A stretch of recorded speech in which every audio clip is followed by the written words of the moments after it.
ज्योतिर्मय media house सविनय सादर करत आहे श्री अरविंद आणि श्री माताजी यांच्या तत्वज्ञानावर आधारित एक चिंतन, पूर्णयोगाचे अंतरंग.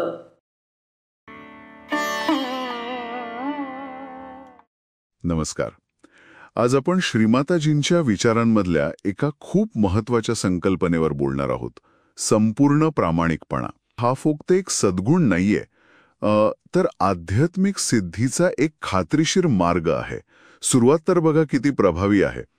तडजोड विरहित प्रामाणिकपणा हा आध्यात्मिक सिद्धीचा खात्रीशीर मार्ग आहे. तर ह्याबद्दल जर अजून बोलूया का? हो, नक्कीच.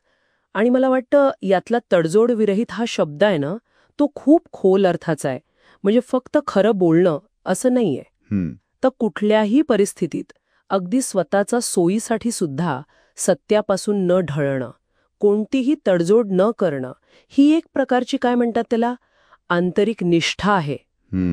अच्छा, म्हणजे ही फक्त एक नैतिक गोष्ट नाहीये, तर एक प्रकारची शक्ती मिळवण्याची प्रक्रिया आहे असं वाटतंय.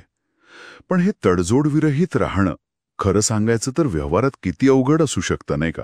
म्हणजे अनेकदा समाजात किंवा कामाच्या ठिकाणी आपल्याला थोडं वेगळं बोलायला लागतं, जे कदाचित 100% मनातलं नसतं. बरोबर आहे. हा प्रश्न अगदी साहजिक आहे. पण मला वाटतं इथे श्रीमाताजींचा जोर आहे ना, तो आपल्या मूळ स्वभावाशी प्रामाणिक राहण्यावर जास्त आहे, आपल्या आतल्या आवाजाशी. जसं पुढे म्हटले बघा, ढोंग करू नका, प्रामाणिक बना. याचा अर्थ काय? तर आपण जे आहोत, जसे आहोत ते आधी आपण स्वीकारायचं आणि मग तसं वागायचं. म्हणजे बाहेरच्या जगाला फसवण्यापेक्षा जास्त महत्वाचं आहे स्वतःला न फसवणं. वा, हे खूप इंटरेस्टिंग आहे. म्हणजे प्रामाणिकपणाचा संबंध फक्त बोलण्याशी नाही, तर आपल्या असण्याशी आहे. आणि पुढे अजून 2 गोष्टी आहेत. केवळ आश्वासने देऊ नका, तशी कृती करा. हो. आणि नुसती स्वप्ने बघू नका, ती प्रत्यक्षात उतरवा. म्हणजे विचार, बोलणं आणि कृती या तिन्हीमध्ये एकवाक्यता हवी. अगदी. हीच तर खरी मेख आहे. विचार, उच्चार, आचार यांची एकरूपता हाच संपूर्ण प्रामाणिकपणाचा गाभा आहे असं मला वाटतं. कारण होतं काय की अनेकदा आपले विचार वेगळेच असतात, बोलतो आपण काहीतरी वेगळं आणि करतो तर तिसरंच काहीतरी करते, आणि मग आध्यात्मिक प्रगतीमध्ये अडथळा येतो. पण जेव्हा या तिन्ही गोष्टी विचार, बोलणं आणि करणं एका रेषेत येतात प्रामाणिकपणे, तेव्हा एक वेगळीच ऊर्जा तयार होते.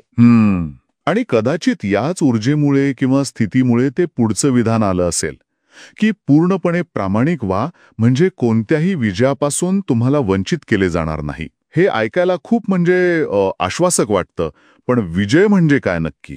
नेहमीचं यश, पैसा, प्रसिद्धी की काही वेगळं? मला वाटतं आध्यात्मिक संदर्भ बघता हा विजय भौतिक गोष्टींपेक्षा खूप वेगळा आणि सूक्ष्म आहे. तो कदाचित आंतरिक शांती असू शकते, किंवा आत्मसमाधान, किंवा स्वतःची खरी ओळख होणं. अच्छा. म्हणजे बघा, जेव्हा आपण पूर्णपणे प्रामाणिक असतो तेव्हा आपल्या आतले जे शत्रू आहेत ना, खोटेपणा, भीती, असुरक्षितता, त्यांच्यावर आपण विजय मिळवतो. आणि हे अडथळे दूर झाले की मग आध्यात्मिक प्रगतीचा मार्ग आपोआप मोकळा होतो. तर हा एक प्रकारचा स्वतःवरचा विजय आहे. म्हणजे प्रामाणिकपणा हा आतले अडथळे दूर करण्याचा एक मार्ग झाला, ज्यामुळे आपली खरी शक्ती बाहेर येऊ शकते. हे फक्त इतरांशी प्रामाणिक राहण्याबद्दल नाहीये, तर स्वतःशी प्रामाणिक असणं जास्त महत्वाचं आहे. खरंच खूप वेगळा दृष्टिकोन आहे हा. निश्चितच. कारण आपण सहसा प्रामाणिकपणाला एक सामाजिक नियम किंवा फार फार तर नैतिक बंधन म्हणून बघतो. पण इथे त्याला एक शक्तिशाली साधन मानलंय, स्वतःच्या विकासासाठी, स्वतःला ओळखण्यासाठी. आणि यात आपल्या चुका, आपल्या मर्यादा मान्य करण्याची हिंमत पण येते बरं का, कारण ते सुद्धा प्रामाणिक असण्याचाच भाग आहे. तर एकंदरीत या चर्चेतून असं दिसतंय की श्रीमातेजींच्या मते संपूर्ण प्रामाणिकपणा म्हणजे फक्त चांगलं वागणं नाही, तर ती एक सखोल अशी आध्यात्मिक साधना आहे. बरोबर. ज्यात तडजोड न करता सत्याला धरणं, आपले विचार बोलणं करणं यात फरक नसणं, आणि मुख्य म्हणजे स्वतःच्या अंतरंगाशी एकदम प्रामाणिक असणं, हे सगळं येतं. हो. आणि त्यामुळे होतं काय की प्रामाणिकपणा हा फक्त समाजासाठी गरजेचा न राहता तो आपल्या स्वतःच्या उन्नतीच्या पातळीवर येतो.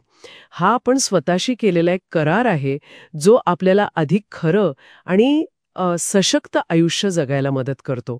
आणि जाता जाता एक विचार येतोय मनात, आपण हल्ली ऑथेंटिक असण्याबद्दल खूप बोलतो. तर हा जो संपूर्ण प्रामाणिकपणा आहे, यातून प्रेरणा घेऊन आपल्या रोजच्या जगण्यात थोडं जास्त अस्सल, जास्त खरं राहण्यासाठी कोणतं एक अगदी छोटंसं पाऊल उचलता येईल यावर विचार करायला काहीच हरकत नाही.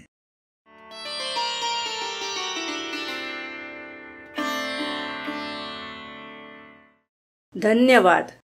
उद्या पुन्हा भेटूया आपल्या ऑरो मराठी चॅनलवर.